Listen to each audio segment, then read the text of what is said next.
Greetings, viewers. Eric the Car Guy here, also known as ETCG1, see? And when I post things to ETCG1, I start things off with, hey, if it's your birthday, happy birthday. Please enjoy this digital confection that I found for you. Trying something of a different camera today, so let me know what you think. But today, what I'd like to talk about is my trip to the Honda meet. Yesterday, as a matter of fact, for me.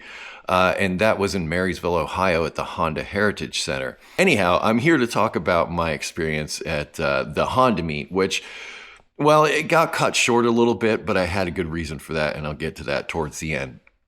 Anyhow, Honda meets. Somebody described to me fairly recently that the Honda owner is like the scrappy underdog. And I have to kind of agree with that to some degree. I sort of see myself that way a little bit. And when I go to a Honda meet, I sort of see that evidence everywhere I look. It's ingenuity, it's pride of ownership, it's a lot of different things. And I think that happens with any manufacturer. You know, like manufacturers have brand loyalists that are with them. I happened to get into the Honda bandwagon early on. I've loved the cars ever since. I worked for the company. Acura is pretty much Honda's. Anyway, so I've had a connection to Hondas and Honda people, if you will, since, well, I was driving. My second car was a 79 Honda Accord.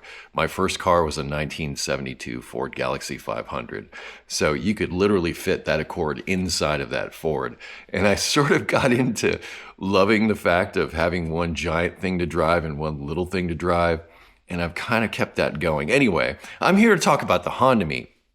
And the Honda meet, my son was there, my youngest son, who happens to be an engineer at Honda. So getting to see some things through his eyes, a little behind the scenes stuff, that stuff's just between me and him because I don't want to get him in trouble for anything. And it's not that he shares things with me that would get him in trouble. It's just that he just got that job and I really don't want him to lose it because, well, you know, he's working for Honda. Anyhow, Heritage Center, that parking lot was filled this year, literally filled. Last year was kind of a downer. It was raining. It was a little dreary and cold and miserable. This was perfect weather, like the perfect day for the Honda meet. I don't think you could have ordered a day. Like if you could order a day up, I don't think you would have had a better one. Anyhow, the things that I saw there, let's talk about it. There was one thing that started right off, the Million Mile Accord, and this was like early 2000-ish, which you would say, how are you going to get 1,000,000 miles out of an early 2000s Honda Accord? And I believe it also had it. Well, did it have a V6? I don't know if it had a V6 or not, but if it did have a V6, it's certainly suspect at 1,000,000 miles. But it didn't have an automatic transmission, it had a manual transmission, and that makes it okay. So, Million Mile Accord, that was cool. So it's not the only one. There's a few Million Mile Accords that are out there. Another one that I got a chance to see was Honda Pro Jason's Type R, and he talked to me a little bit about the little additions that have been made to it to give it more horsepower and make it, you know, even more of a performance vehicle. Jason's kind of like that. Anyway, I really great to see him. Honda Pro Jason's a good friend of mine. Also, if I ever want to know any little fact about a Honda, or if you just walk around a Honda meet with Honda Pro Jason, he will have those little nuggets and those little facts about that vehicle that you never knew. And I worked for Acura. I worked for Honda, so I knew a lot of stuff. I felt I knew a fair amount, but that guy, he seems to know like a lot of things, hence the reason he's in the know, Honda Pro Jason. Anyway, cool cars that he's got. This one, his Type R, which actually I kind of like. There was an abundance of Integras at this show. And I'm an Integra fan, obviously. I've owned 8 of them at least, I think. If you get to a point where you don't know exactly how many of a car that you've owned, I think you're pretty familiar with that car. And the Integra, I've owned more Integras than any other vehicle in my life. So I've got an affection for them. And I'm just going to go on record as saying this right here and now. I actually prefer the DA Integra over the DC2. And I'm the guy that owned the Type R. And I'm not saying that Type R wasn't an amazing car. I just feel that the DA Integras were at a time in Honda Acura when they were really, really trying. And I'm not saying they don't try now, but they were really trying to prove the brand. They were really trying to prove themselves. Acura started out in 1987. So when you're talking about the early 90s with these Integras, which is when they were made, that was early days for Acura. So they were trying to get the Acura name out there. And I think that, they were really trying, as I've said several times. I think the result was a really great car, except for those stupid automatic seatbelts, which, in their defense, they had to put in there because this was around the time that airbags were starting to be mandated.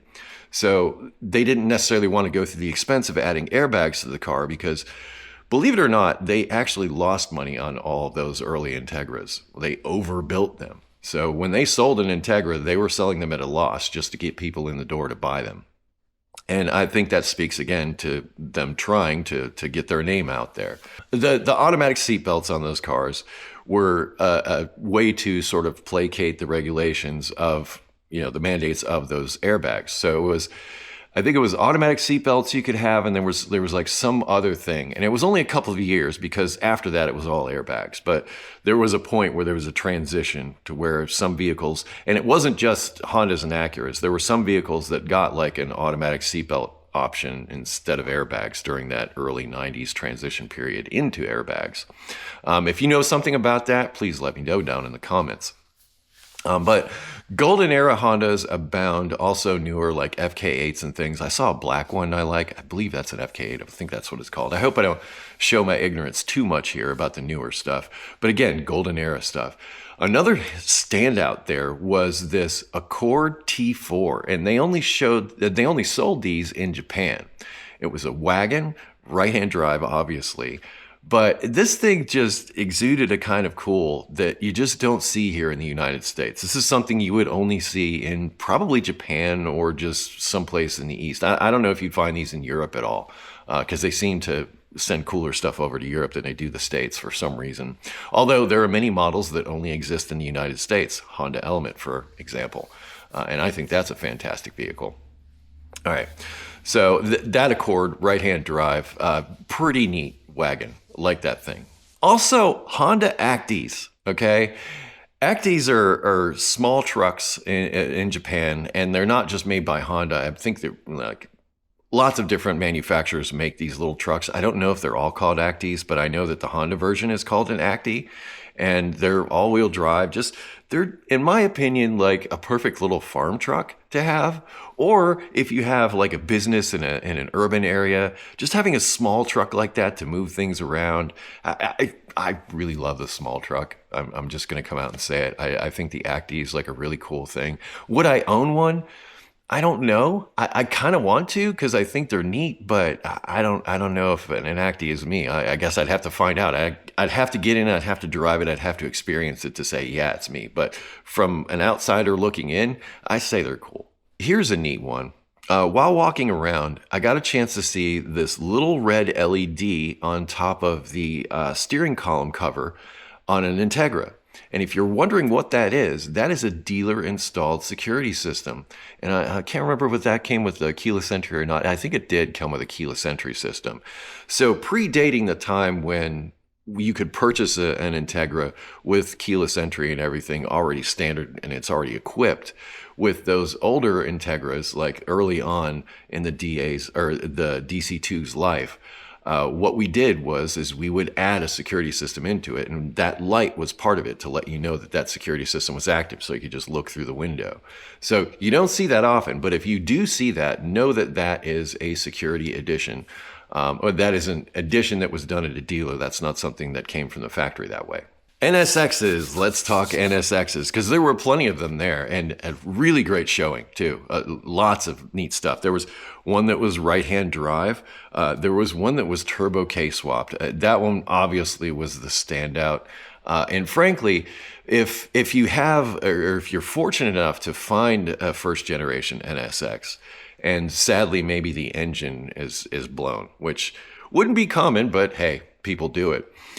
Anyhow, if you found an NSX and you got it at the right price, but it didn't have an engine, this is one of those instances where I'd be 100% on board with a K-swap, because if you go to try to find an engine for original NSX, it'll set you back. I imagine thousands, tens of thousands of dollars to try to get one of those and replace it. If you turbo a K24, which you can find any salvage yard, turbo a K24 and put it in there, I think that's a brilliant solution to it. Because frankly, I didn't think that the NSX had all that great of a bottom end torque. I don't think it was really living there. However, once you got that engine revved up and you were moving down the road, handled like a dream. It was telepathic when I would drive a first generation NSX. That's how it felt. It felt like it was inside my head saying, "Oh, you want to turn here? You want to turn like this? Okay, this is what we'll do." It's hard to describe unless you've driven one. And I haven't driven a bunch of exotics. I've never driven a Ferrari.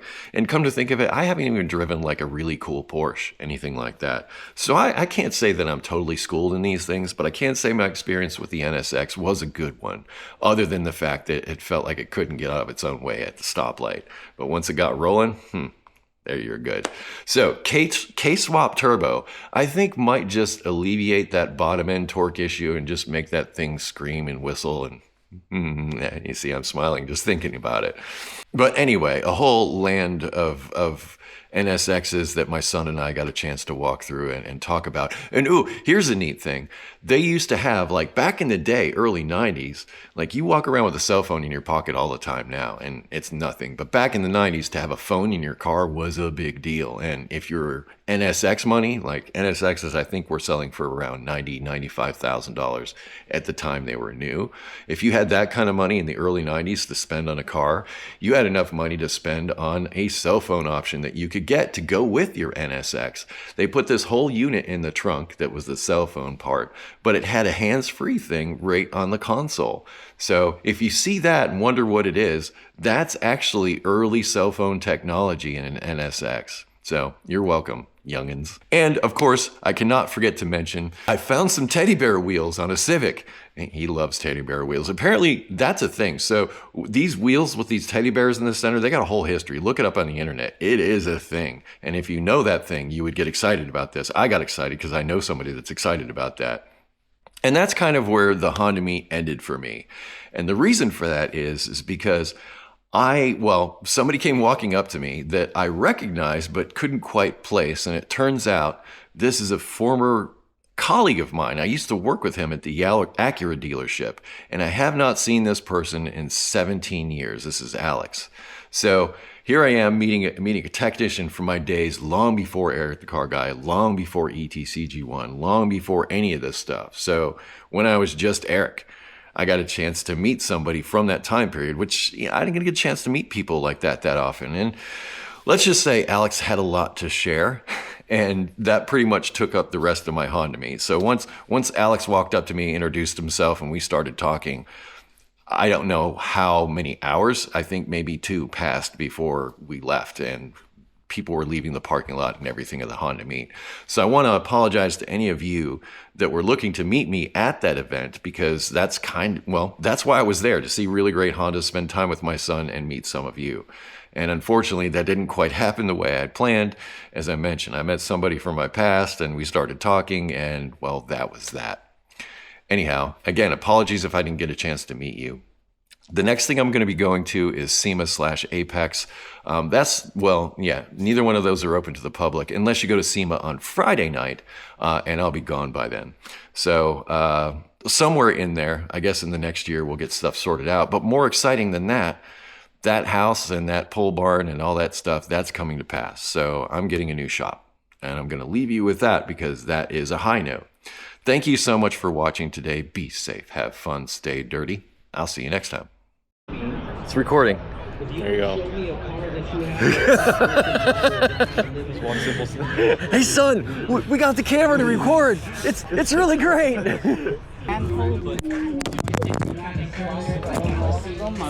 We're following Honda Pro. He's in the know.